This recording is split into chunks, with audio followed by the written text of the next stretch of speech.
Bienvenue dans ce podcast de qualité, mesdames et messieurs. Nous sommes tellement contents de vous revoir encore sur ces Sans filtre podcast, votre podcast préféré. Je suis avec un invité que vous allez découvrir aujourd'hui. Entre-temps, je vous invite à aller prendre vos billets au grand spectacle d'humour d'Herman Amissi ici à Montréal le 31 octobre et l'artiste sera là début octobre. En tout cas, prenez vos billets pour ne pas manquer cet événement. Entre-temps aussi, du côté d'Ottawa, nous avons la sœur Eunice Manianga et la sœur Choisi Bassoula qui vont livrer un grand concert au théâtre des Méridiens du côté d'Ottawa. En tout cas, peuple de Dieu, n'hésitez pas à prendre vos billets pour célébrer avec les seigneurs et nos artistes qui vont venir fraîchement du Congo, Kinshasa. Et je m'en vais vers mon invité pour dire bonjour et bienvenue, Salem.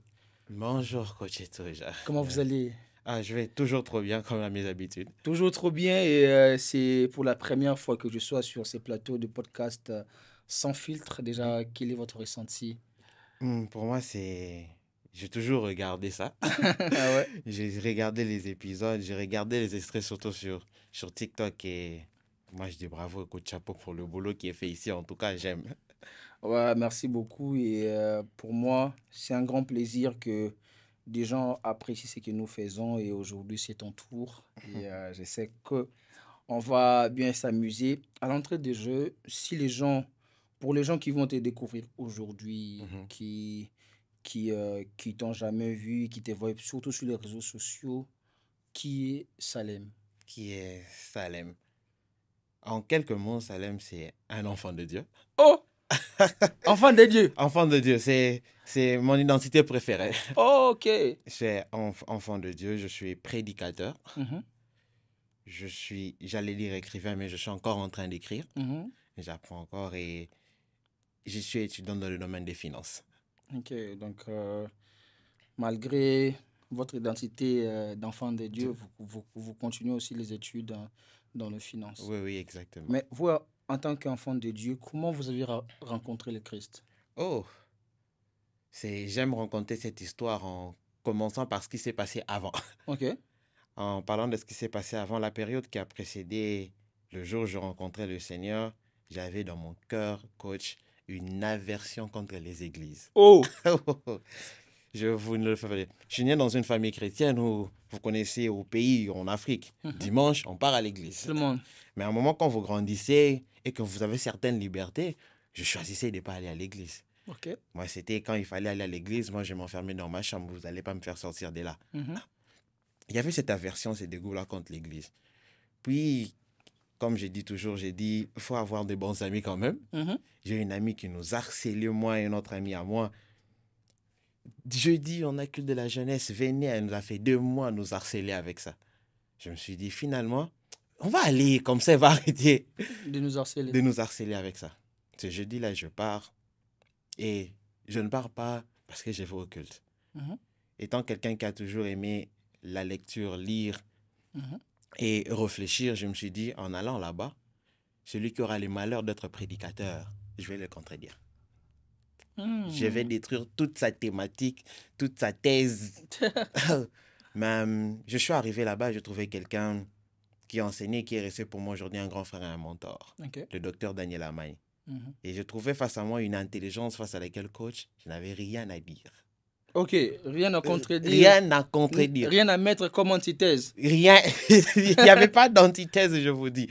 Et, et j'étais pour moi stupéfait Mhm. d'en connaître pour la première fois. Pour moi, c'était la première fois que je rencontrais quelqu'un qui avait une telle maîtrise des Écritures. Wow. Je me souviens, il enseignait sur les tabernacles et j'étais, waouh. J'étais avec mon ami là, on était venus nous deux pour contredire, mais on a commencé à se dire, mais cet homme, il est bon. Il est vraiment bon. Il est vraiment bon. Et c'est comme ça, par sa prédication, que j'ai rencontré le Seigneur Jésus-Christ. Mais si ce n'était que ça n'allait pas suffire. Ok, Le Seigneur, il sait ce qu'il fait. ok. Son message est le message de la vérité du salut du Seigneur accordé par le Seigneur Jésus-Christ n'est pas seulement par des belles paroles, Hmm. c'est aussi de la démonstration de la puissance aussi. Au moment après, commencer dans les églises évangéliques, après la prédication, surtout quand il y a les jeunes, il faut prier. C'est là pour la première fois que j'ai vécu ma première expérience spirituelle. mes yeux spirituels se sont ouverts pour la première fois. Et c'était un peu effroyable parce que quand mes yeux se sont ouverts, tout le monde était dans la lumière, moi j'étais dans les ténèbres. Oh, Ah ben je vous dis, je voyais les gens dans la lumière, moi dans les ténèbres. Je me suis dit, bon, logiquement, ici il y a un danger, il faut aller là-bas. Mais en m'approchant de la lumière fuyait. J'arrivais pas à entrer. Ah, vous imaginez, j'ai commencé un peu à paniquer, j'ai dit, c'est pas normal. c'est quoi ça? C'est quoi ça? Et c'est là celui qui conduisait la prière que je dis pasteur, le pasteur Daniel Josephia. J'ai connu beaucoup de Daniel. Mhm. Daniel Josephia, conduit par l'esprit, il arrête un instant la prière et dit, je sens dans mon cœur qu'il y a quelqu'un qui doit donner sa vie au Seigneur Jésus-Christ. Et je savais que c'était moi. J'essaye de m'avancer, mais il y a un poids qui me retient. Mhm. Tu vas avancer, mais il y a quelque chose qui te dit non. Puis là, deuxième expérience spirituelle, je sens littéralement, je n'oublierai pas ça. Ok. Une main me poussait de dos. J'étais contre mur. Mhm. Une main qui m'avance jusqu'à devant le pasteur Daniel Josephia qui prie pour moi. C'était, j'oublie jamais ce jour-là. Ok. Et troisième événement, pour que je vous dise que le Seigneur, il m'a pris. Mhm. On va faire un petit marche arrière. Le dimanche, avant ce jeudi-là, Ok. dans l'église au cas où on était avec mes frères et mes sœurs, l'un des pasteurs qui était là et sa femme, la même nuit, ont fait un songe sur moi.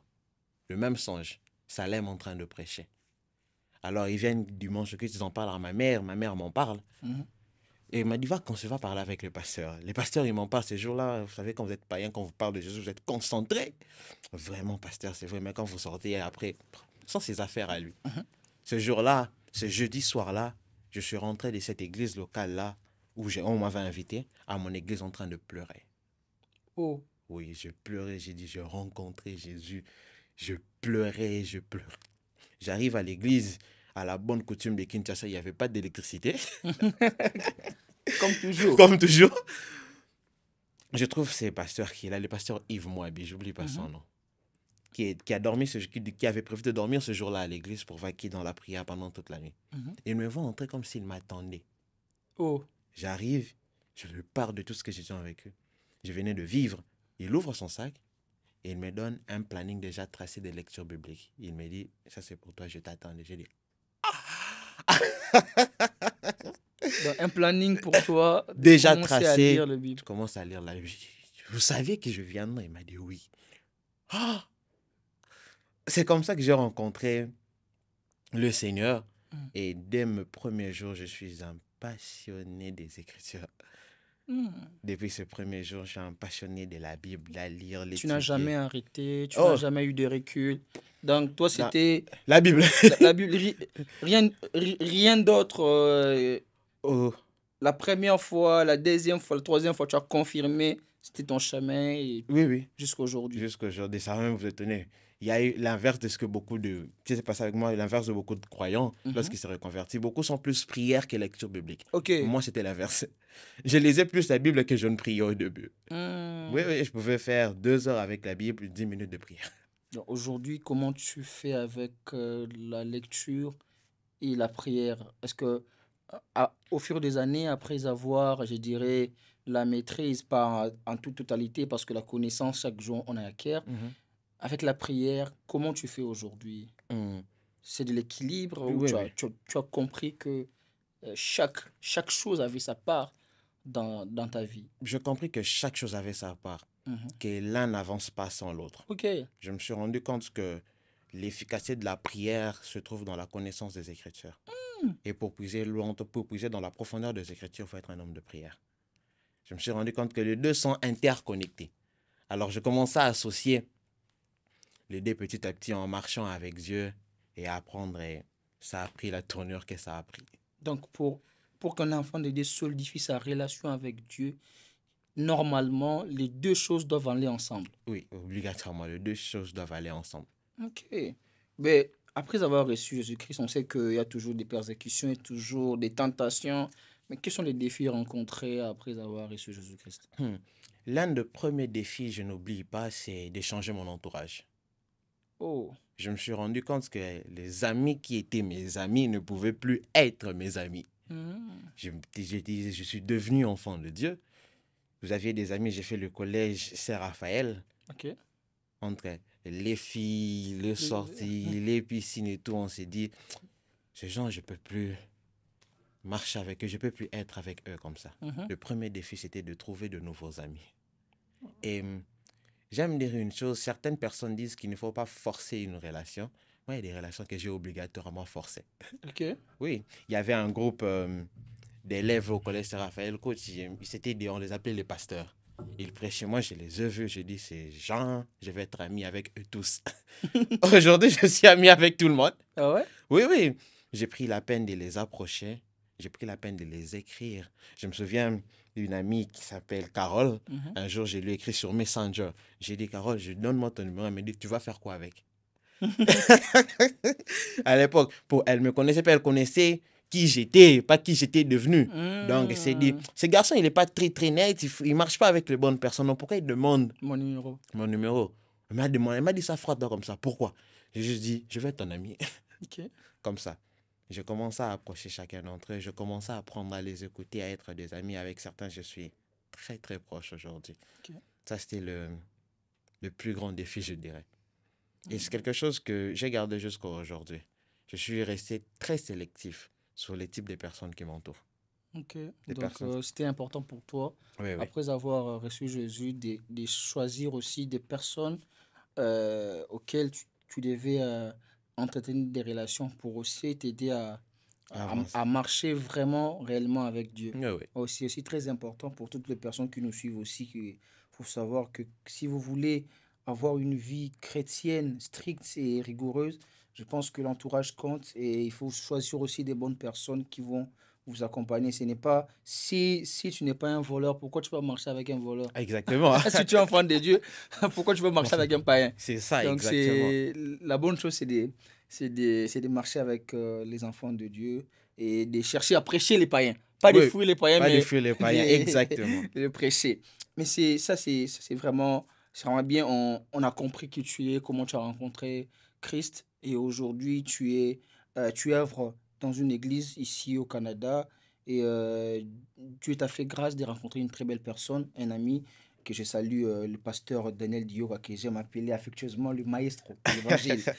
En tout cas, mais on va naviguer dans plusieurs sujets que beaucoup de gens attendent aujourd'hui. Ok. C'est même pour cela que j'ai fait appel à toi. Mhm. Euh, L'Église aujourd'hui, les milieux chrétiens est divisé par beaucoup de sujets, par beaucoup de thématiques, euh, qui beaucoup de personnes n'arrivent pas à conclure, à trancher, et les avis sont partagés. Mhm. Avec toi, nous allons naviguer dans trois ou quatre sujets comme ça, et puis on va voir ce que ça va nous amener. Ma première question, c'est de savoir, c'est quoi la dîme selon toi? Ok. C'est quoi la dîme?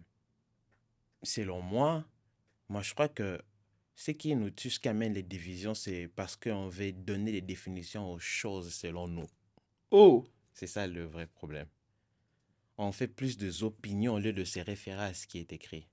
ça c'est fort. Oui, mais j'aimerais que Ça commence bien.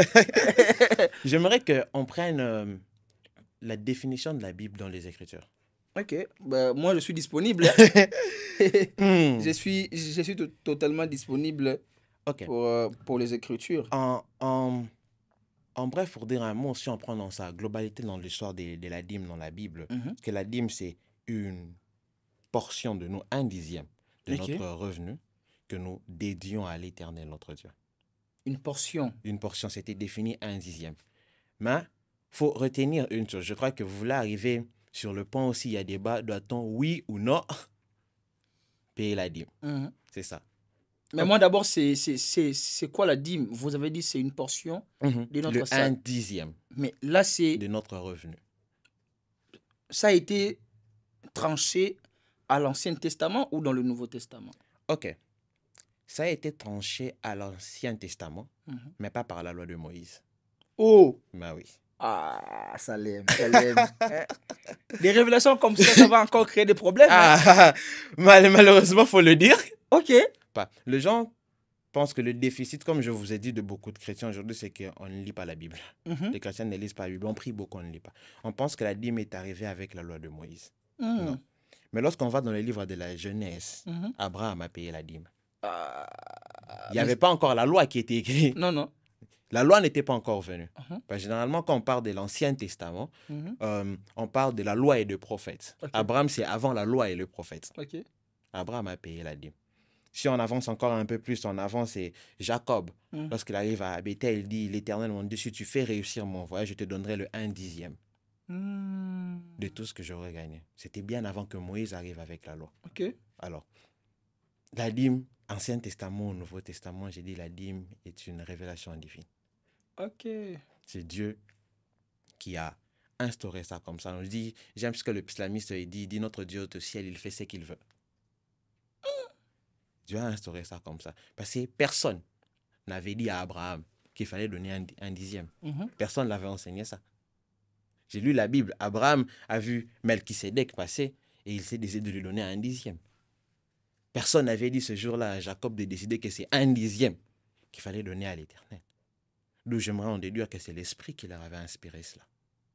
Donc, la dîme, c'est une révélation des dieux, Oui. pas des hommes. Non, pas des hommes. Mais est-ce qu'aujourd'hui, après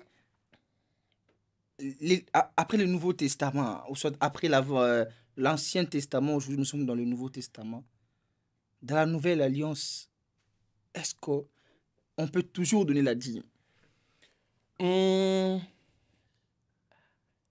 J'aimerais dire oui et non. Oh! Ça va être un peu complexe. Ah! Supportez-moi, vous qui êtes en train de nous suivre. Je ne suis pas superficiel. Oh! Oui et non. Oui, j'aimerais vous dire Ok, oui et non. avance. Tout doit partir d'abord de pourquoi cela a été donné. Pourquoi cela a été instauré. La dîme a été révélée à Abraham et à Jacob par l'Esprit, parce que ce n'est pas par une volonté d'homme que les hommes parlent. C'est poussé par l'Esprit qu'ils ont parlé, d'essayer de donner un dixième. Mais lorsque la loi de Moïse arrive, et elle répète le 1/10, c'est dans la loi de Moïse qu'on comprend le pourquoi de la dîme. On dit, ce 1/10 là était réservé aux Lévites. C'était leur salaire à eux, c'était leur dû. Parce que les Lévites, eux, ne devaient pas travailler, ils devaient entièrement se consacrer au service de l'Éternel. Alors, comment voulez-vous que ces gens qui doivent œuvrer au service de l'Éternel pendant toute une année, comment voulez-vous qu'ils mangent? Comment voulez-vous qu'ils vivent? L'Éternel ayant pensé à cela, ayant vu que non, j'ai pris ces hommes et je les ai mis à part pour moi. Il faudrait que je trouve le moyen, je suscite le moyen de subvenir à leurs besoins. Parce qu'on a beau être lévite, on a beau être homme de Dieu, il y a des charges qu'il faut prendre, il y a des responsabilités qu'il faut supporter. Et c'était comme ça que l'Éternel avait instauré la dîme sous la loi de Moïse. C'était comme un impôt. Et c'était dédié entièrement aux Lévites. Quand on arrive dans le Nouveau Testament, on se rend compte que la dîme n'est pas répétée. On n'a pas fait accent sur ça. Mais cela ne veut pas dire que l'église l'église primitive dans le Nouveau Testament n'avait pas besoin d'argent. Il y a des points où la question d'argent a été suscitée à l'église primitive. Et ce n'était pas un dixième, seulement que les gens donnaient. Et d'ailleurs, même dans le Nouveau Testament, les gens donnent plus qu'un dixième. Oh! Selon le besoin de l'église locale. Ok. Moi, j'ai dit. On va mettre tout ça dans le contexte pour éclairer un peu les enfants de Dieu C'est important. sur la dîme. Ici, moi, j'ai dit, il n'est pas d'abord question de savoir oui ou non donner la dîme, les pasteurs mangent la dîme ou non. C'est plutôt, est-ce que le fait de donner cela permet de faire avancer d'une manière ou d'une autre l'œuvre, oui ou non? C'est ça la nécessité. À l'église primitive, il y a eu un problème, si je ne me trompe pas, il y a un problème, il y avait une église qui avait un problème à Jérusalem.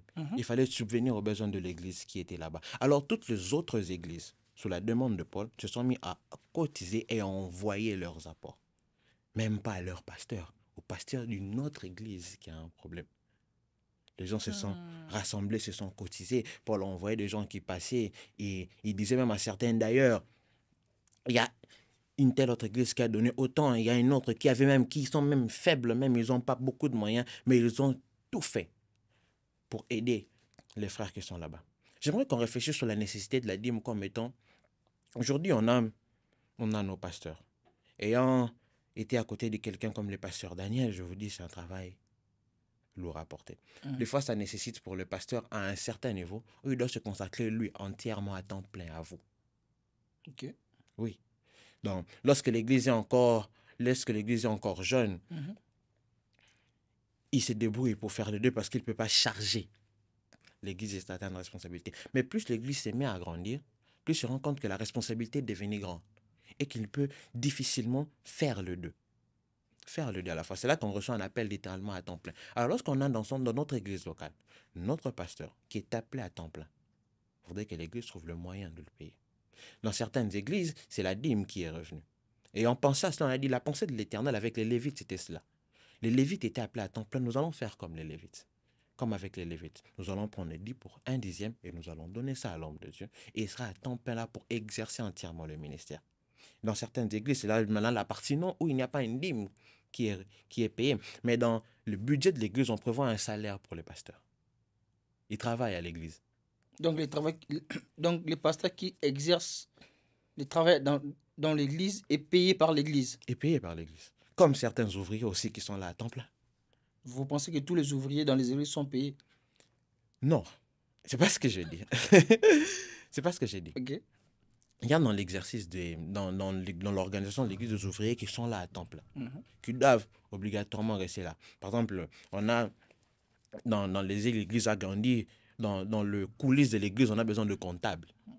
Ok. Oui, les finances, là, ça ne se fait pas tout seul. Ce n'est pas le Saint-Esprit qui vient compter ça. Mhm. On a besoin de comptables. L'église, on a besoin des administrateurs. Et ces personnes-là, c'est un poste qu'ils occupent et ils sont payés. Et c'est justement ces dîmes, ces offrandes, ces dons et ces libertés qui permettent de subvenir à ce besoin-là. Mhm. Quand on dit qu'on a donné le 1/10 instauré par l'Éternel, on est d'accord. On ne va pas mettre les paniers de l'offrande, on va faire comme l'Ancien Testament, on va allumer le feu, la fumée va monter, l'argent va aller au ciel. Non. C'est juste que nous mettons à disposition nos moyens à nous pour que cela serve à faire avancer le royaume. C'est cela donner à Dieu. Donner à Dieu, c'est donner aux hommes pour l'œuvre de Dieu. Ouh! C'est ça donner à Dieu. L'argent, ça ne va pas au ciel. On sait tout ça. On sait tout ça. L'argent, ça ne va pas au ciel. Ok. Mais le fait que dans un contexte où on sait que le 1/10 que je donne, ça permet au pasteur qui est là. Et d'ailleurs, ce n'est pas que le pasteur principal qui prend ça. Le 1/10 s'est réuni et s'est divisé à tous les pasteurs qui sont là, s'ils sont à temps plein. Ça permet aux pasteurs d'exercer efficacement les ministères. Donc, si je comprends bien, la dîme profite au pasteur. Oui, c'est à lui, c'est son droit. C'est comme ça que c'est inscrit dans la Bible. On ne peut pas donner la dîme à une autre personne. Non, non, non. La dîme n'est pas donnée à une autre personne. Le 1/10, c'est pour les serviteurs de Dieu. Ah, ça l'est. Mais Donc, les gens vont aller travailler pour aller donner l'argent au pasteur. oui, Oh! c'est comme ça que je suis en train de dire ça. Donc, en conclusion, les pasteurs qui exercent l'œuvre du Seigneur à temps plein doivent être payés Par l'Église. par l'Église. Oui, je vous dis. Et je dis ça en connaissance de cause. Mhm. Ayant fréquenté un peu le milieu du pasteur, j'ai vu la charge du pasteur, que ces pasteurs, ces hommes ont. Mhm. Un jour, l'apôtre Marcelo disait, il y a 2 jours, il reçoit des personnes après culte. Le pasteur là de 6h, il a de 6h à 23h avec les gens. Mhm. Des fois, vous êtes là, vous êtes fatigué, épuisé. Mais parce que vous êtes pasteur, vous devez rester là, les écouter, prier pour eux. Subvenir certains même aux besoins de personnes. Moi, j'ai vu des pasteurs payer le loyer des gens. Mais on dit que les pasteurs ne donnent rien. C'est faux. Les pasteurs, quand les fidèles ont besoin, ils disent que non, il faut prier. Ça, c'est drôle. Ça, c'est drôle. Le fait est que c'est qu'il y a les personnes qui ont vécu ça, malheureusement, il y en a. Ouais. Et c'est Mais triste. ça fait rire. Ça fait rire et c'est triste que les personnes aient vécu ça. Mais il y a des pasteurs qui subviennent nos besoins. Okay. Moi, mon pasteur, le pasteur Daniel, m'a déjà donné $500 pour dépanner mon loyer.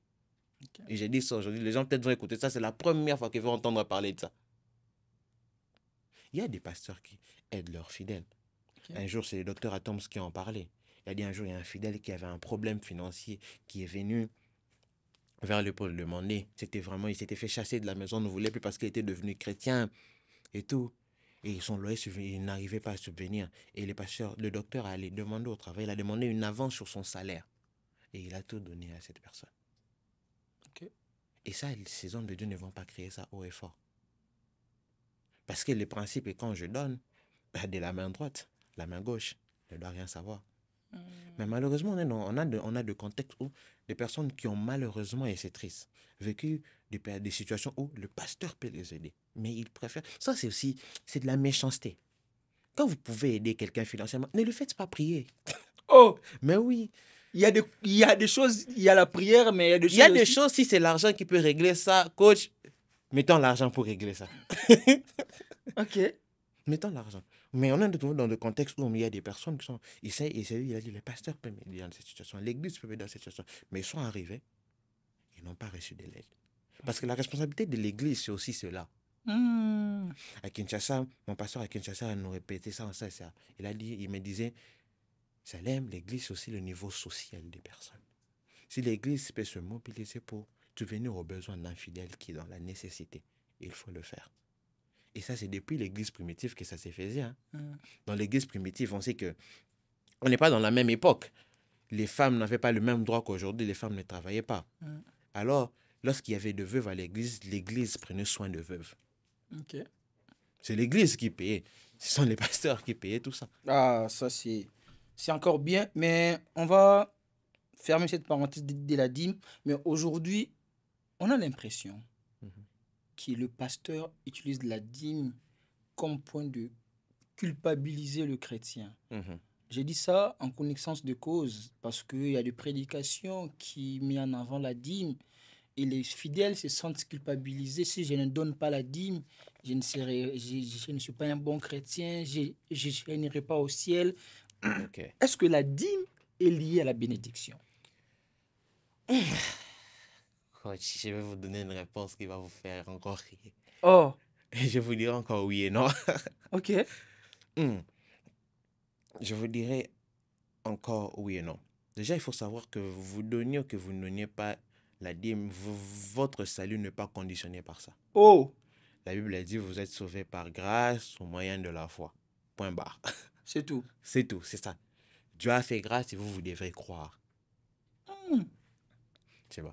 Alors, il y a aussi ce texte qui dit que nous sommes bénis de toutes sortes de bénédictions spirituelles dans le lieu céleste. Mais il faut savoir ceci, coach. Dieu gouverne le monde par des principes qu'il a établis d'avance. De l'Ancien Testament au Nouveau Testament, ces principes n'ont jamais changé. Ok. De l'Ancien Testament au Nouveau Testament, on a eu le jour et la nuit. De l'Ancien Testament au Nouveau Testament, remarquez. Je vais donner un exemple. Que lorsque Adam a péché, quelle est la malédiction qui a été lancée sur Adam? Tu mangeras la sueur de ton front. Jésus est venu. Est-ce que les chrétiens s'est libérés de ça? Il faut bosser. Si tu ne bosses pas, tu ne manges pas. C'est comme ça. Il faut savoir que la bénédiction peut être établie spirituellement, mais pour vivre la bénédiction, ça demande certains principes qu'il faut respecter. Donc, notamment, c'est l'un des principes forts de la bénédiction financière, c'est la libéralité. Savoir donner. Et quand je dis savoir donner, c'est là où j'aimerais éclaircir. C'est que en donnant, beaucoup de prédicateurs, malheureusement, ne se sont acharnés que sur le fait de leur donner à eux. Oh! On a parlé que des dîmes et des offrandes. Mais on n'a pas parlé des aumônes. Les aumônes, c'est donner à ses frères qui en ont besoin. Ok. Si vous regardez dans le temple, dans Acte 3, si je ne me trompe pas, on a dit il y avait un homme qu'on déposait là au pied du temple pour faire l'aumône. Dans le temple de Jérusalem, il y avait des gens qui venaient là pour faire l'aumône. Et ceux qui pouvaient leur donner, parce que c'était un canal de bénédiction de donner à son frère. Mais vous remarquez, je ne sais pas si vous avez déjà suivi une prédication sur l'aumône. C'est vraiment rare. Hein? C'est là maintenant je vous rejoins. Aujourd'hui, malheureusement, je suis un homme d'église et c'est triste de dire ça. Pour beaucoup de prédicateurs, pour certains prédicateurs, c'est devenu tout un commerce. Insister sur la manière que le fidèle doit leur donner à eux et pas aux autres. L'une des clés de la bénédiction se trouve à donner surtout aux autres, aux gens qui en ont besoin, à ceux qui en ont vraiment besoin. Les femmes ont peut-être besoin, ils en ont plus besoin que l'Église. Mais aujourd'hui, les pasteurs ont déjà beaucoup d'argent. Mais pourquoi seulement on doit donner à eux? Les pasteurs qui sont venus dans l'église, qui ont ouvert des églises quand ils étaient rien, pauvres, ils ont eu de la dîme, ils ont eu les offrandes, aujourd'hui ils sont des millionnaires, ils viennent à l'église avec des Range Rover, tandis que les fidèles qui nous donnent les offrandes marchent à pied. Mais aujourd'hui, ils sont toujours là à l'insistant de donner la dîme. Alors, La dîme est un principe, comme je vous ai dit, qui a Mhm. été préétabli d'avance, avant même la loi de Moïse. Ok. On n'arrête pas de donner la dîme parce que l'homme de Dieu s'est enrichi, a été béni par notre Dieu. Non. Ok. Les principes de Dieu ne se limitent pas par nos désirs. Sinon, tout le monde ferait ce qu'il veut. La dîme, c'est une manière pour nous de se soumettre à pas la volonté de l'homme de Dieu, je répète, c'est la volonté de Dieu. Je vous ai dit ici que la question de la dîme a été prononcée pour la première fois par Abraham. Et personne ne lui avait dit qu'il fallait donner un dixième. Lui-même a su qu'il fallait donner un dixième au sacrificateur Melchisédek.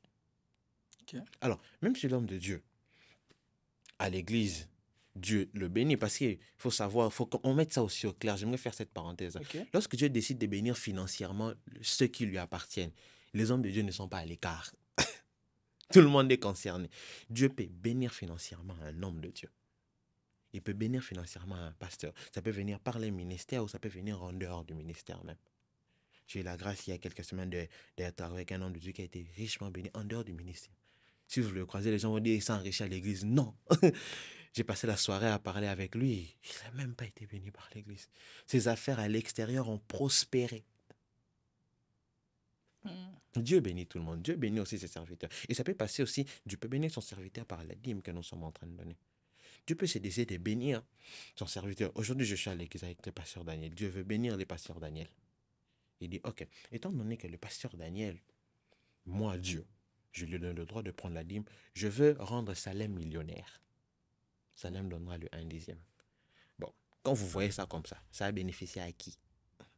À lui ou à moi? Si moi je serais millionnaire pour le donner 1/10. Les 1/10 là, c'est combien? 600 000. Ok. Donc, c'est comme ça. C'est que la libéralité, comme j'étais en train de dire, l'osomone, les dîmes, le don, les offrandes qu'on donne, et c'est l'un des principes de la bénédiction financière qui s'ajoute au travail. Si vous ne faites rien et que vous faites tout ça, c'est nul et sans effet. Vous travaillez et vous respectez ces principes-là des bénédictions qui permettent de matérialiser cette bénédiction-là qui est spirituelle pour l'emmener dans le physique. C'est comme ça que ça fonctionne. Ok. Ça, c'est très important. Vous suivez très bien comment le frère Salem est en train de développer. Donc, vos avis en commentaire, c'est très important. Il va vous lire et ça serait un grand plaisir. Et on a constaté, c'est une réalité, que dans le milieu chrétien, les gens partent à l'église. Les gens sont disponibles, surtout en Afrique, du lundi au dimanche, dans tous les services. Mais leur vie ne change pas. Dieu ne les voit pas ou comment? Je vais choquer les gens. C'est parce qu'ils ne travaillent pas. C'est parce qu'ils ne travaillent pas. Oh! Dieu n'a jamais demandé aux gens d'être là du lundi au dimanche et ne rien faire d'autre. Je vous dis. Dieu n'a jamais demandé ça. J'ai fini la Bible de ma foi chrétienne. J'ai lu la Bible, la lecture comme ça des Genèse Apocalypse 2 fois.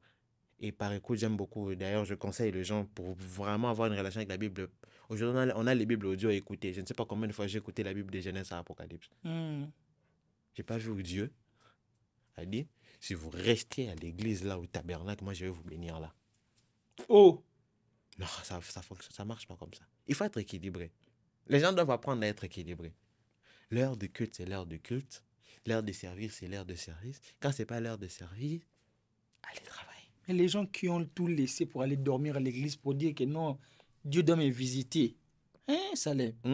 Les gens qui ont tout laissé pour aller vivre à l'église, Dieu va en espérant que Dieu va les bénir à l'église.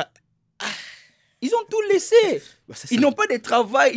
Ils ont dit non, moi je vais rencontrer Dieu. Dieu doit me bénir ici à l'église. S'il ne me bénit pas, je ne vais pas quitter l'église. Alors, c'est ça, ce problème-là vient des exceptions qu'on a fait de réalité. Qu'est-ce que je veux dire? Et des généralités plutôt. La généralité est que vous êtes béni parce que quand vous travaillez. Mais il y a eu des cas exceptionnels. Et par expérience, des cas exceptionnels où quelqu'un n'arrivait pas à s'en sortir dans la vie et restait à l'église. Et là, un miracle se produit, ce qu'on appelle un miracle. Un miracle se produit. En restant à l'église, il a trouvé du travail. Il a eu un appel surnaturel. Subitement, quelqu'un a pensé à lui comme ça, parce qu'il était dans la prière. Ça, c'est une particularité. Mais ce n'est pas une généralité. Le vrai fonctionnement de la généralité de ces choses, c'est que si vous voulez prospérer, travailler. La Bible dit, je bénirai l'œuvre de vos mains. La deuxième des choses qui font que le chrétien, aujourd'hui, c'est difficile de voir un chrétien vraiment prospérer, c'est la médiocrité. Ah. Coach, je vous dis, la médiocrité. Je vous dis, que ce soit, des fois, et c'est triste de dire ça comme ça, des fois même dans la manière de service à l'église, les chrétiens sont médiocres, superficiels dans leur manière de faire. Si vous êtes superficiel dans votre manière de faire, vous n'allez pas réussir. Ça ne marche pas comme ça. Dieu fait prospérer ceux qui sont sérieux dans ce qu'ils font. Oh. Même quand c'est petit. Si tu es fidèle dans les petites choses, je t'en confierai les grandes. Ok. C'est ça, c'est dans la Bible. Bon, peut-être qu'on met fidèle, c'est que les gens disent fidèle comment? Ok. On va mettre ces textes à jour. Ok. Si tu es sérieux dans les petites choses, je t'en confierai les grandes. Ok. Les chrétiens sont pas sérieux. Beaucoup de chrétiens ne sont pas sérieux. C'est pourquoi ça n'avance pas. Mais les chrétiens ont la foi en Dieu. Si vous n'êtes pas sérieux, votre foi est nulle et sans effet. Oh. Oui. Ayez la foi et soyez excellent. Coach, je vous dis, c'est comme ça. Aujourd'hui, il y a le podcast ici. Si on sait que le podcast du coach est toujours... Vous avez parlé dernièrement du truc de Herman Ami ici, qui va se dérouler. Peut-être qu'on vous a contacté. On a dit, ah, coach et tout, dans votre podcast, il y a de l'excellence. Alors, pour faire la pub, on va passer chez vous. On va vous payer pour ça. La pub ne va pas passer ici gratuitement. Non, jamais. Ah, pourquoi on est venu vers vous? Parce que vous êtes excellent. S'il n'y a pas d'excellence, on ne vous payera pas pour ça. Ok. Vous voyez pourquoi les chrétiens ne prospèrent pas? Et... Ça, c'est... Vous avez besoin de prier pour ça. Ah, mais les chrétiens sont médiocres, hein, alors.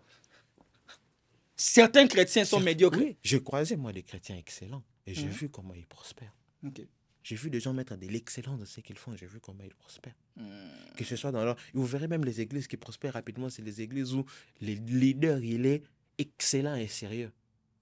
J'ai parlé avec quelqu'un de l'église de la cité d'exaucement. J'ai dit, tout ce qu'on voit à la cité d'exaucement là, c'est 8 ans.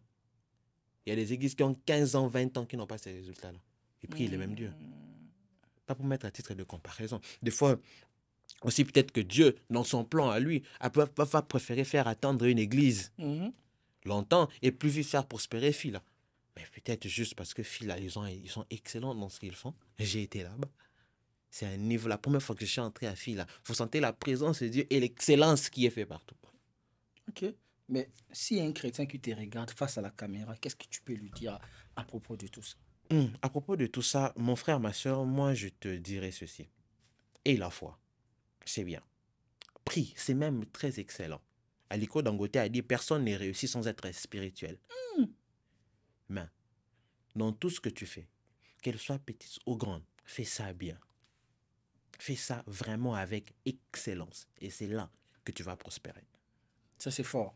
Ah, j'ai beaucoup aimé, hein? Même les millionnaires ou les milliardaires? Milliardaire. Ah, même les milliardaires pensent que c'est aussi grâce à la spiritualité que se cache aussi la richesse. Oui. Donc, c'est vraiment très, très, très capital. Nous allons avancer. Nous avons aussi compris tout ce qui est dîme, tout ce qui est la bénédiction. On a touché un peu à la foi. Aujourd'hui, il y a, je dirais pas à la mode, mais il y a quelque chose qui, parfois aussi, ce sont parmi les sujets, les services d'huile dans l'église. Quelqu'un qui vient à l'église, vous le huilez. Tout le monde est huilé. Pourquoi oindre quelqu'un à l'église? Ok. Pour répondre à ça, je vais aller sur 2 axes. Ok. Le premier axe que je vais prendre, c'est que laisser l'huile à la cuisine, ça sert à préparer la viande. Oui. Oh! Oui, désolé, mais je vais dire ça comme ça. Huile. Oui. Mais néanmoins, on remarque dans la Bible que l'huile a souvent été utilisée. Maintenant, il faut savoir pourquoi. Parce que si Ok. vous ne savez pas pourquoi ça a été utilisé, Mhm. ça ne sert à rien. De Genèse à Apocalypse, la Bible est un livre très intelligent. Mhm. Pour expliquer une réalité spirituelle, le Seigneur démontre ça par un fait physique et réel. Wow. Pour dire que ces gestes-là qui est posé, spirituellement, c'est comme ça que ça s'est fait. Je vais donner un exemple. Dans la Bible, on dit, le serpent vient parler à la femme. Mhm. Le serpent, il ne parlait pas. Le serpent, il ne parlait pas. Mais pourquoi on a utilisé l'image du serpent pour parler du diable? Justement, tout simplement parce que de tous les animaux de la terre, le serpent, c'est celui qui est le plus rusé et le plus malin. Oh, oh. Voilà pourquoi on a utilisé le serpent. On a pris une réalité physique pour démontrer une réalité spirituelle. Mhm. Alors, l'huile d'onction, faut-il l'utiliser? Oui et non. Si c'est dans les vides comme ça, sans savoir pourquoi, laissez l'huile à la maison. J'aimais les policiers de l'évangile qui a dit qu'il aime le poulet avec ça. on va l'envoyer. On va l'envoyer. Et Il un va faire policier du de poulet avec l'évangile. ça. Nous te saluons. Il va faire du poulet avec ça. Mhm. Mais s'il faut utiliser l'huile d'onction est utilisée pour, premièrement, pour booster la foi des personnes. Mhm. Il faut savoir matérialiser, démontrer la réalité spirituelle par les physiques. Ok. Ça donne la foi. Mhm. Et si vous lisez même les bénédictions des fils de Jacob par Jacob lui-même, on se rend compte qu'il bénit ses fils. Mais il dit par exemple, toi tu es un jeune lion, Mhm. pour montrer la vigueur de son fils. Ok. Tu seras vigoureux, tu seras fort. Et l'huile d'onction est utilisée pour démontrer justement ces gestes-là qui est utilisé, qui dit que il y a quelque chose que tu viens de recevoir, qui est précieux et qui est gracieux. C'est justement ça, l'illustration de l'huile d'onction. Mhm. Et pour parler même de l'onction, parce que il faut bien comprendre ça. L'onction, n'est pas l'huile. Oh. Non. Non, non, non, non. L'onction, ce n'est pas l'huile qui est déversée. L'onction, c'est l'action qui est posée. Mhm. C'est maintenant là qu'il y a toute la différence. L'action qui est posée. Vous remarquerez que, par exemple, c'est toute une illustration pour démontrer vraiment que c'est une réalité spirituelle qui est reproduite là, qui est dans le domaine physique. On va peut-être consacrer quelqu'un on va utiliser l'huile d'onction. Mhm. Mais on verra la personne, par exemple, à genoux et celui qui va déverser l'huile Et debout. est debout. C'est juste pour démontrer que celui qui est en train de recevoir s'est humilié devant Dieu et Dieu a déversé cette capacité-là en lui. Oh. C'est une illustration d'une réalité spirituelle par des faits physiques. Mais prendre l'huile lui-même en soi comme ça, comme étant lui-même l'onction, comme un élément indispensable. Aujourd'hui, les gens vendent. Non, non, non, non, non. Devant l'église, huile, c'est $50. Ah, Huile d'onction. coach, moi j'ai dit aux gens qui donnent cet argent, les gens qui achètent l'huile, apparemment ils ont beaucoup d'argent. Prenez cet argent-là, au lieu d'acheter l'huile d'onction, donnez à votre frère qui a un problème. Oui, oui, je vous dis. Au lieu d'acheter cette huile d'onction qu'on va à $50, l'huile de quoi? Prenez ça, donnez ça à votre soeur, à cet ami-là qui a un problème de frère, à ses frères-là qui a un problème de lui, donnez-lui ça. Là, je vous dis, il y a plus de garantie d'être béni là-bas qu'en achetant cette huile-là. C'est ça, parce qu'aujourd'hui, malgré tout ça, malgré tout ce que les chrétiens, les efforts, moi je vois des gens en Afrique, je dirais, ils sont vraiment disponibles, mais ils vivent dans une précarité extrême.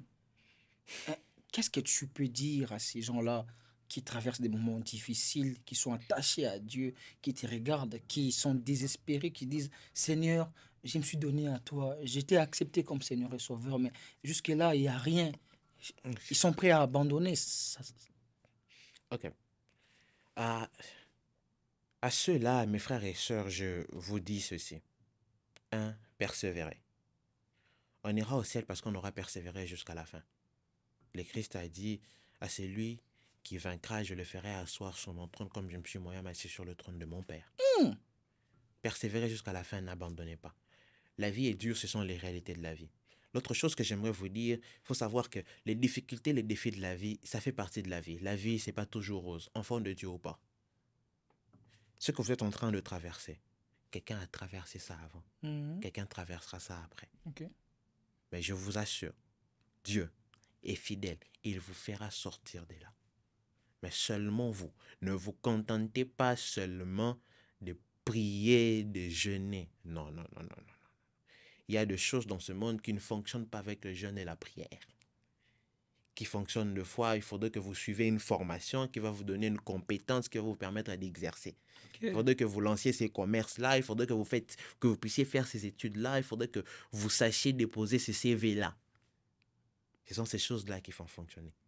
Et un jour, d'une manière miraculeuse, comme Dieu sait le faire, je vous assure qu'il le fera pour vous. C'est tout ce que j'ai à vous dire.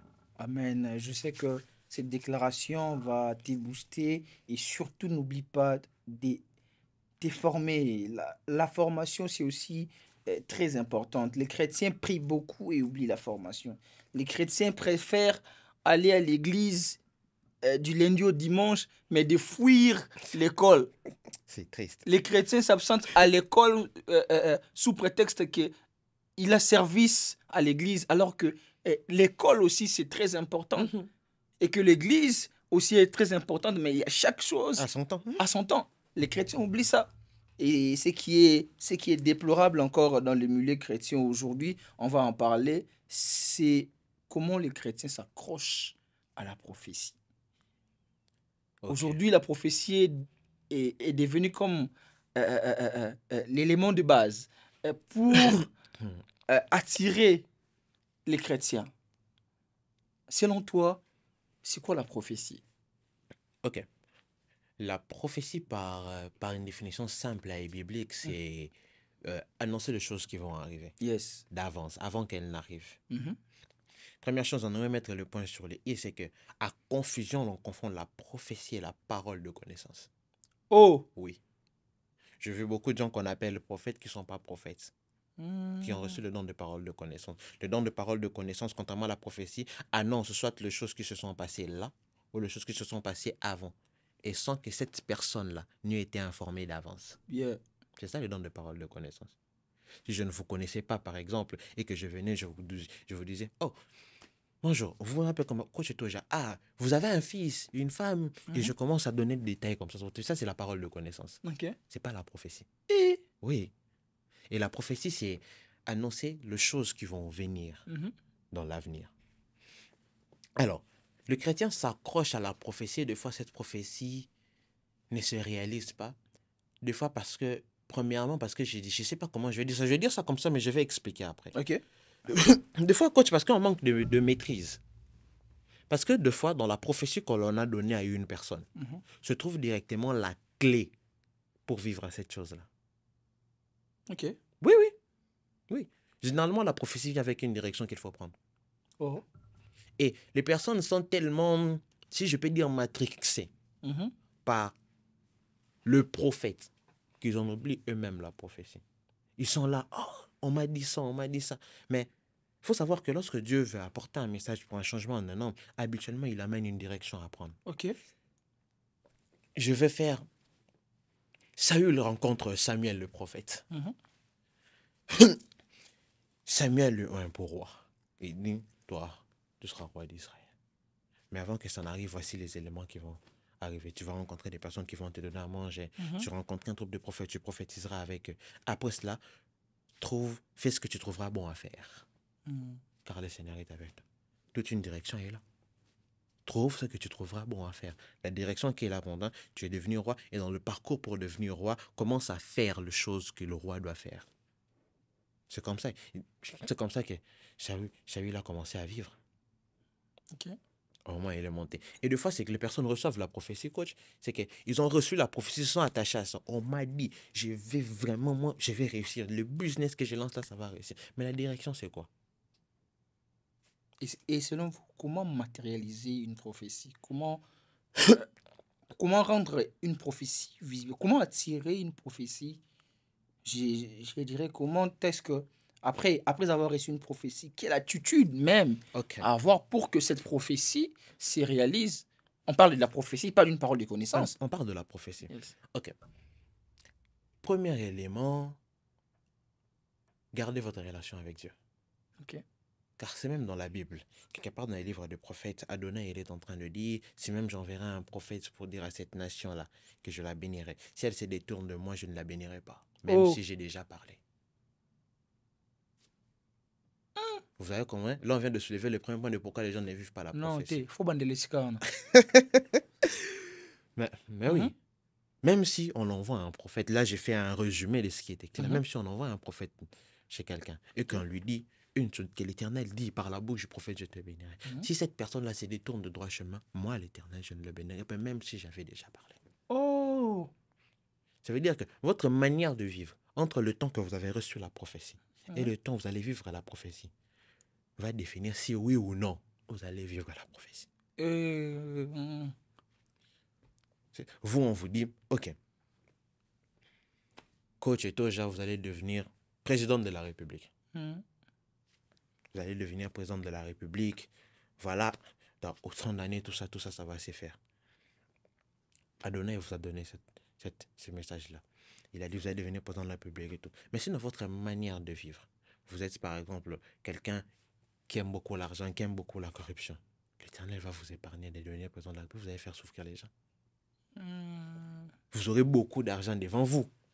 Vous n'allez pas supporter. Vous n'allez pas supporter parce que vous manquez de maîtrise face à l'argent. Vous voyez pourquoi beaucoup de personnes manquent la prophétie.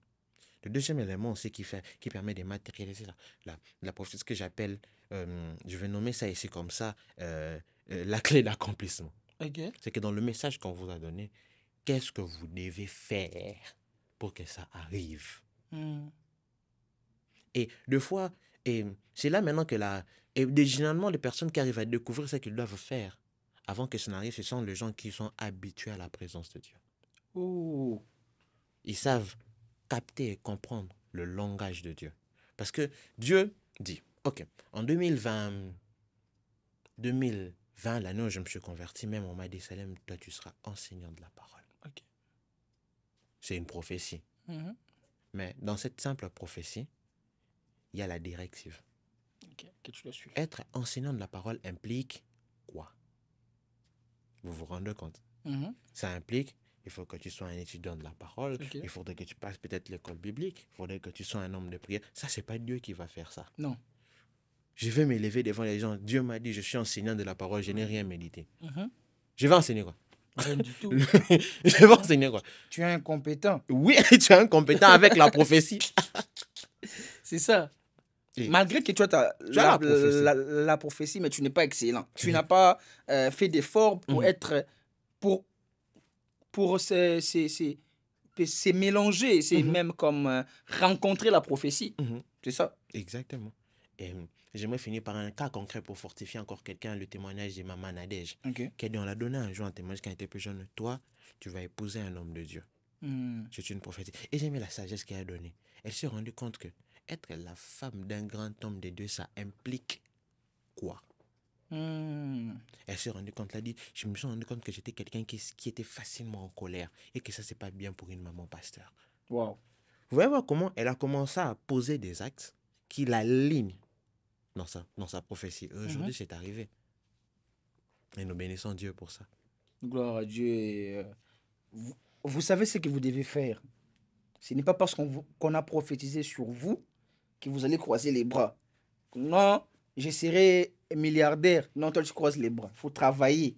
Faut vraiment se mettre dans la peau que tu seras milliardaire. Parce que même quelqu'un qui va être président doit avoir une attitude, doit avoir un comportement, doit être excellent, doit avoir un bon entourage, un bon discours et se préparer à l'ascension du pouvoir. C'est pour cela qu'on dit souvent, il y a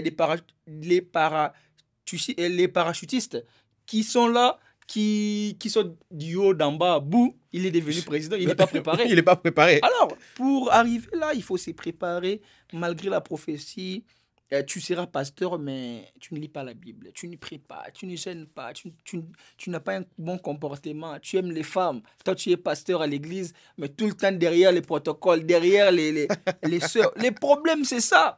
Les pasteurs, même si ils sont appelés, mais on dirait qu'ils ne sont même pas appelés parce qu'ils continuent toujours leur vie là. Donc, on sait que Dieu vous a appelé, mais aussi vous devez bien vous comporter. N'oubliez pas l'alliance que vous avez faite avec Dieu au départ. C'est très important.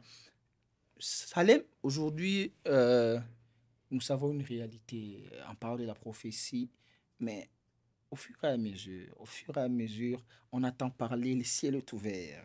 Et je vois clair. Et tout Ok. ça là. Aller encore plus loin, parce que nous sommes à la fin, tu as 30 secondes pour commenter ces côtés ici. Les gens qui donnent les numéros. Est-ce que le fait de donner un numéro, c'est une prophétie ou c'est juste pour faire du spectacle, selon toi? Selon moi, de ce que j'ai vu, surtout sur Internet, beaucoup font du spectacle. Et... Beaucoup vraiment font du spectacle. Mais je suis de ceux qui ne méprisent pas tout directement, Ok. mais qui cherchent à avoir le but. Parce que, vous savez, Dieu sait vous briser. Avant, j'étais les numéros de téléphone. Là, tout est faux. Mhm. Jusqu'au jour, un jour, moi, j'ai un numéro de téléphone. C'est là que tu te confrontais à la chose. Oh. Ça n'existe pas, mais c'est arrivé. Et je me suis rendu compte que s'il n'y a pas un but poursuivi à l'intérieur, ce n'est que du spectacle. Ok. J'ai eu un numéro de téléphone de quelqu'un qui était en train de vivre une situation très difficile que je ne connaissais pas dans sa famille. J'ai eu un numéro de téléphone. 2 jours après, j'ai fait un son sur la personne. Je suis en contact avec la personne, c'était ça. Vous vous rendez compte qu'en ce moment-là, il y a un objectif précis que l'Éternel est en train de poursuivre. Ok. Mais quand on s'élève juste devant les personnes, tu passes là, voilà, coach et tout, j'ai votre numéro. Ah, mais c'est mon numéro. D 8, après. Après Après quoi? quoi? Ah. Faut arrêter d'embrouiller les enfants Si le but avec. c'est du spectacle, ça ne sert à Ça rien. ne sert à Cher rien. homme de Dieu, en tout cas, on doit poursuivre ce qui est important, ce que vous avez choisi comme option. Mais nous sommes dans notre rubrique avis. C'est une rubrique où on commet des personnalités, que ce soit tout ce qui sont dans le milieu chrétien qui parle du Seigneur. Alors, tu as les téléphones. Ok. Vous allez commencer par, par lui. Vous allez juste passer. Vous allez voir les personnages et puis vous allez commencer.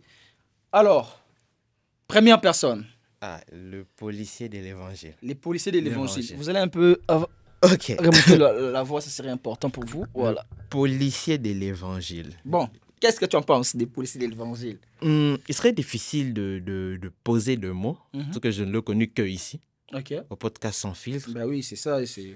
C'est un homme qui dit vrai, Oh! oui, dans beaucoup de choses. Je le suivais. Mhm. J'ai été d'accord avec lui dans la plupart des choses Ok. qu'il a dit. Et c'est un aîné pour moi. Mhm. Et avec tout le respect que je dois à l'aîné, je le dirais d'atténuer un peu le langage. Ok.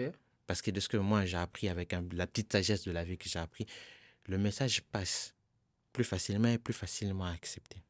Lorsque vous savez parler correctement à la personne à qui vous vous adressez. Ok. Il dit vrai, il y a des choses qu'il dit vrai, mais des fois il est chaud Chaud, et chaud. dur. Ouais, Et dur. dur. Et ça même c'est quelque chose, il fait un bon travail de ramener de l'ordre dans ce truc. Et ça même c'est une chose que moi j'aimerais le conseiller s'il le voudrait bien en tant que son petit frère et lui le grand frère, apprendre d'éviter de facilement cracher sur quelqu'un d'autre. Ok. Oui, j'ai suivi l'intervention qu'il a fait ici, de façon il a parlé de certaines personnes Mhm. et qu'il a intitulé certaines personnes. Ce n'est pas très pudique et ce n'est pas très propre. Ok. Moi, je dis même quand quelqu'un a tort, il faut savoir lui donner au moins un minimum de respect. Ah, ça, c'est bien. Deuxième personne. Vous pouvez juste bloquer ça. Ok. On va... Deuxième personne. Oh! Deuxième Coach. personne. Ah, le prophète Daniel. L'homme qui a fait 9 stades de martyrs. Hein? Les prophètes de la nation. Ouh! Ezui. Ah, L'homme de pétage. encore une fois, vous serez étonné, je suis très peu informé sur lui. Ok. Je suis vraiment, moi, s'il y a un truc qu'il a fait que je sais, c'est que c'est l'un de mes colocataires, mon ami qui vit avec moi, qui m'a dit. Ok. Mais quand tu le vois sur le réseau, c'est quand même l'un des piliers du corps de Christ au Congo. Hein? Vous n'allez pas dire que vous n'avez jamais entendu parler de lui, même de loin, de ce qu'il fait. Parce que n'oublie pas qu'il dit des prophéties qui se réalisent. Hein? En tout cas, de ce que je peux dire, Mhm. avec le respect que j'ai reçu de mon éducation, il a le don. Mhm. C'est quelqu'un qui, de la petite analyse que je fais, du peu que je sais, c'est quelqu'un, à un moment de ta vie, il a reçu le don du Seigneur. Ok. Mais après, il y a eu les déviations qui sont arrivées avec tout ce qui s'est passé. Oui. Des décisions qu'il a prises, peut-être, je ne sais pas de sa vie privée. Mais la chose qu'il faut savoir, c'est que le don est irrévocable. Oh, Oui. Le Seigneur dit, moi, je ne me répands pas de mes dons. Cela veut dire que quelqu'un peut être abandonné par Dieu, mais continuer d'exercer les dons. donc le don peut demeurer, Oui, malgré que... Dieu est parti. Oui, le don reste irrévocable. Et de mon avis à moi, c'est ce qu'il y a avec ce papa. Troisième personne, Ah, JFT, le prophète Joël Francis le Tatou. prophète Joël Francis. Il y a Maman Simian. Un très beau couple. Mhm, Encore une fois, mhm. c'est pas quelqu'un que moi je suis beaucoup. Ok. Moi, je dis avant que je puisse émettre des critiques approfondies, il faut que ce soit quelqu'un que je suis Mhm. vraiment énormément pour savoir. Si vous m'avez questionné sur le docteur Atom, j'aurais eu beaucoup à dire. Je sais. Je sens. Mais JFT, c'est un homme qui a eu un parcours qui a eu de hauts et de bas, Voilà, c'est vrai. qui a dit des choses qui ne sont pas en accord pour moi avec la parole de Dieu, du peu que moi je On va revenir sur ça prochainement. Il n'y a pas de souci. Moi, j'aime ça. qui ne sont pas encore avec la parole de Dieu. Mhm. Mais il y a deux choses quand vous écoutez JFT, vous sentez que là, il est allé en profondeur dans la vérité. Des fois, je trouve un peu mélangé. Je trouve un peu mélangé entre la parole et d'autres connaissances qu'il a opté. Ben, c'est ça Ben, aussi, parce que c'est un gars qui a beaucoup de connaissances, mais il oublie que aussi la parole ne doit pas être mélangée par des connaissances personnelles. personnel et tout. C'est ça. Mais pour dire quelque chose de bien, c'est quelqu'un qui a un très bon cœur. Ah, Je dis, il a un cœur d'enfant. ouais, oui, c'est ça. Quatrième personne, pour conclure. Le pasteur Daniel Dioka. Les maîtres de l'évangile. Vena. Nous allons bien Vena. Venayo. Ok. Qu'est-ce que tu dis de Daniel Dioka? Qu'est-ce que j'ai dit de Daniel Dioka? C'est un bosseur. Moi, j'aimerais commencer par lui, ses qualités. Étant quelqu'un qui est proche de lui, moi, je dis c'est un bosseur. Il a su révolutionner ma manière de bosser dans les ministères. Je vous ai dit au début quand on parlait, ça fait 27 heures que je n'ai pas dormi. Ok. Parce que je devais être avec lui. Je me dis, si lui, il arrive à aller au travail, à venir à l'église, je ne peux pas lui dire je suis fatigué. Il faut que je sois là. Pour moi, c'est un bon leader. C'est quelqu'un qui aime beaucoup la rue. De Kinshasa à Montréal, c'est quelqu'un qui a beaucoup évangélisé. C'est quelqu'un qui a encore, jusqu'ici, beaucoup de travail à faire. Ok. Le pasteur Daniel a vraiment encore beaucoup de travail à faire. Mais si je dis quelque chose, c'est un bosseur. C'est un bosseur, c'est un grand plaisir, Salem, d'être passé sur Sans Filtre Podcast. C'est quoi les derniers mots avant que... Parce que je vais te laisser un peu de temps pour prier, 30 secondes pour prier, mais c'est quoi le message que les gens qui nous ont suivis aujourd'hui doivent retenir sur ton passage? Je rappelle que ce n'est pas la dernière fois. Salem nous fera encore plaisir de revenir pour éclairer encore certaines choses, mais aussi par vos commentaires qu'on va remarquer, on va faire appel à lui. Qu'est-ce que tu diras pour cette personne qui nous a suivis aujourd'hui? Pour quelqu'un qui nous a suivis, je vais te dire une chose. Lis toi-même ta Bible. Parce que l'un des signes du temps de la fin, c'est la prolifération de fausses doctrines et de faux enseignants. Et ces gens, ils manipulent facilement les personnes qui ne connaissent pas le contenu du livre et qui fait leur foi. Alors, le conseil que je vais te donner, sois un homme de prière, oui. Mais aie aussi cette relation permanente-là et profonde avec la parole de Dieu. Ça va te permettre de découvrir, de détecter qui est vrai, qui est faux. Autre chose, sois un bosseur. Sois quelqu'un qui travaille. Sois quelqu'un qui est équilibré. Ne sois pas église, église, église et pas seulement travail, travail, travail. Le travail et le spirituel avancent ensemble dans un certain équilibre. Quand c'est l'heure pour travailler, va travailler. Quand c'est l'heure pour prier, va prier. Quand c'est l'heure de culte, sors culte. Quand c'est l'heure de travail, sors au travail. Et fais tout. Que tu sois en train de le faire à l'église ou au travail, fais tout avec excellence. C'était ça le mot de la fin. Merci beaucoup, Salem. C'était Salem, fils de Dieu, enfant de Dieu avec son titre, et quelqu'un qui nous a suivis, qui a besoin d'une prière, vite fait, en 20 secondes, Salem, une petite prière pour toutes les personnes qui sont en difficulté, qui traversent des moments difficiles, que ce soit ici au Canada et partout dans le monde, une petite prière, ça va vraiment nous faire du bien, Salem. D'accord. Prions. Maître de toutes choses, il n'y a rien qui est en dehors de ton contrôle. Tu maîtrises toutes choses. Je te prie, toi qui m'exauces toujours, de lever le soleil, de faire luire la lumière dans la vie de ces personnes. Et s'ils sont dans un processus où toi tu les as établis et qu'ils ne comprennent pas encore pourquoi, je te prie, ô Dieu, de leur donner la force d'être persévérants.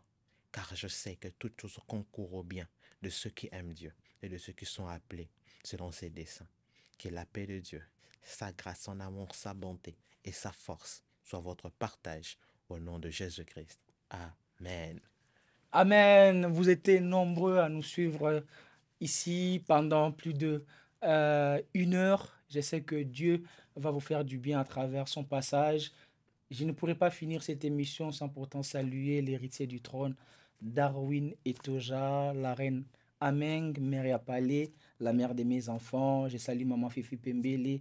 Je salue toutes les personnes qui aiment Sans Filtre Podcast. N'hésitez pas à nous contacter pour vos interviews et des partenariats. On se revoit à la prochaine. Bye bye. Bye bye.